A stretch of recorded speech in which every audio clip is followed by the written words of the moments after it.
Well, actually, everyone can be a freelancer. Like even if you're a high school graduate, college graduate, even if you have a master, well, it's not going to be the basis, or it's not going to be a guarantee that you'll get a wonderful client.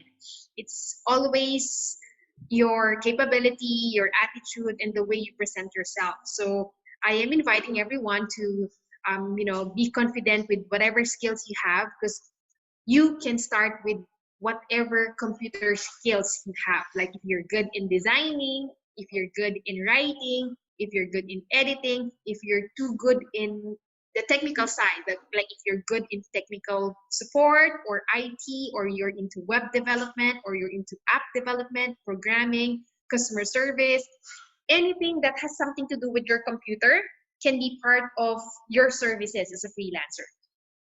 All right. So when I started, as I said earlier, I was really involved with the marketing and sales. I have been doing this for the past like 15 years. I've been into business, to sales, to marketing. That's why I was able to really understood the transition from being into the corporate world, selling, marketing, the old-fashioned way, up until it upgrade to the digital. Now that we are all facing this new normal, it is very good time for you as well to learn digital marketing, since all businesses need to upgrade, needs to venture to the digital world. They need to upscale their marketing to social media, to websites, to email marketing, to funnels, and explore this digital thing in order for their business to really shoot up while we are all under pandemic. Let's say, for example, ako, I'm a newbie with regard to the freelance work or the remote work. How can I get started?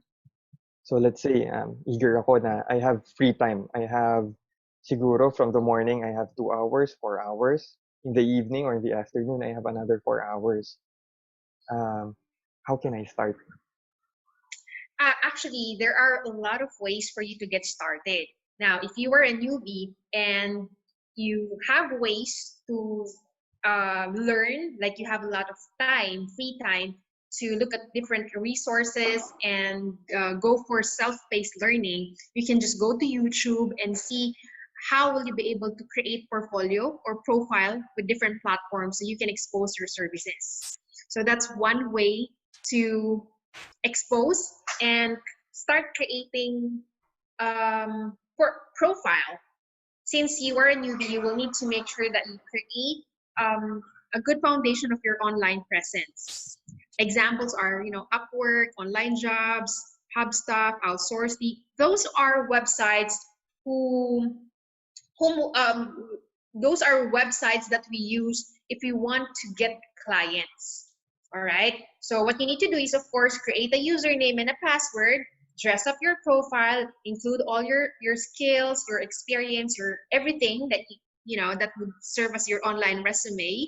And then later on, clients, can directly look into your portfolio and invite you for a job if you are qualified or fit to whatever their requirement is.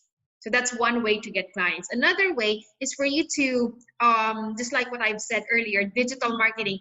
You can slowly create your profile as a freelancer, like create a social media site or a website that you sell your services, put everything, website, your portfolios, every work that you did in the past, you can include it as part of your branding. And then later on, clients can browse your websites and get your services directly without going through platforms. Miss Kathy, would you advise then yung if I go into, let's say, Facebook groups that let's say, for example, they're in need of freelancers or virtual assistants, will also be that one option if I can land, or if I'm looking to land a client? Yes, you can also try different Facebook groups. However, of course, there are no guarantee that you will be dealing with a legitimate client, because as we know, if there are opportunities online, there are scammers online as well. So we still need to be vigilant. We still need to be careful and cautious on dealing with legitimate and scammers thing. But if you are resourceful enough to look at the online presence of that certain client, then it's also okay to give it a try, as long as you don't need to pay anything to get started, as long as you don't really put so much effort, and then at the end they'll say, okay, sorry, you're not qualified. But then it was just part of the trial task, and also that's one of the most common mistakes of those who are really in need of work.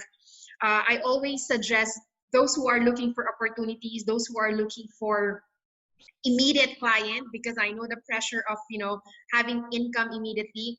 I suggest to take it one step at a time. You will get there if you are ready. So invest on your skills first, invest on your learning, invest on putting up your foundation as a freelancer. So take time to create your own portfolio, take time to dress up everything, and be confident when you speak to your clients. So even if you're a newbie, even if you don't have experience working with online jobs, if the clients saw that you have really good communication skills and you present yourself properly, you deal with them professionally, then there is really a bigger chances for you to get that client.